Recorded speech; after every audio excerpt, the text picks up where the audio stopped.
صلى على الحبيب قلبك يطيب. حبايب قلبي واخواتي واهلي وناسي ومكتريني في القناه، عايزه لايك وشير على اليوتيوب عشان القناه بتكبر بكم يا حبايب قلبي. ربنا يخليكم ليا نعمه في حياتي.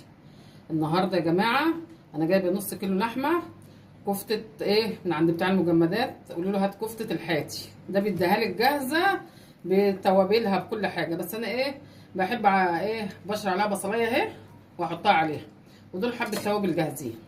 تجيبيها وجربيها كده جنب حبه رز بسمتي، طبق سلطه، اي حاجه، ورخيصه يعني ويعني مش غاليه قوي. تاكلي عيالك وياكلوا ويشبعوا. حبايبي انا حطيت البصله المبشوره، بدل ميه البصل اهي تعوصي ايدك كده تروحي ماسكه حته الكفته كده. اعملي بقى صابع كبير صابع صغير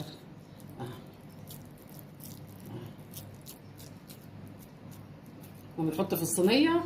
ما تحطيش اي دهون في الصينيه عشان هي كلها دهون بتنزل. اهو اعملي الصابع كده صغير عشان تكفي العيال. ماشي.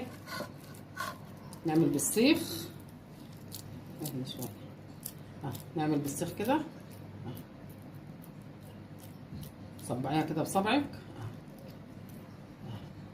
لو ما عنديش السيخ بقى بصي بالمعلقه. برضو نعس ايدينا كده بالمعلقه ونعمل واحد بالمعلقه. يعني ما تقفيش، دخلت المطبخ اي فكره تيجي في دماغك اعمليها. ماشي. ما تقفيش على حاجه في الاكل. ادي المعلقه اهي عملتها زي بتاع السيخ كمان واحسن اهو. المهم ما تقفيش على حاجه. حبايبي انا كده صبحت معاكم الكفته اهي. ماشي. وادخلها في الفرن. بشرب بصلايه عشان نعمل حبه رز جنبها.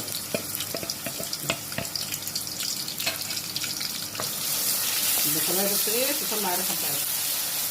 صفريها كده تبقى عشان شكل الرز، عشان الرز هتحط عليه حبه بهارات وعليه كاري وكركم فالبصله مش هتبان. وتشريها عشان كان عندك طفل ما يحبش البصل ابشرها تتوه في قلب الرز.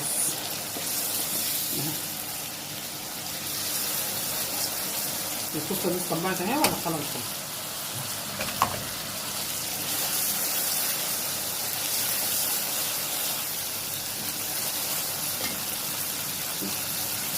حبايبي طلعت ريحه البصل كده. حط الرز.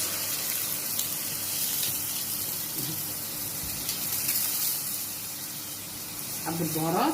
البهارات دي جاهزه من عند العطار. قول له هات بهارات هعمل رز بسمتي غير البهارات بتاع الكبسه.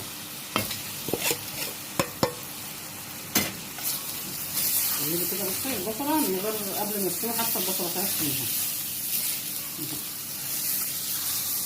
نجيب كده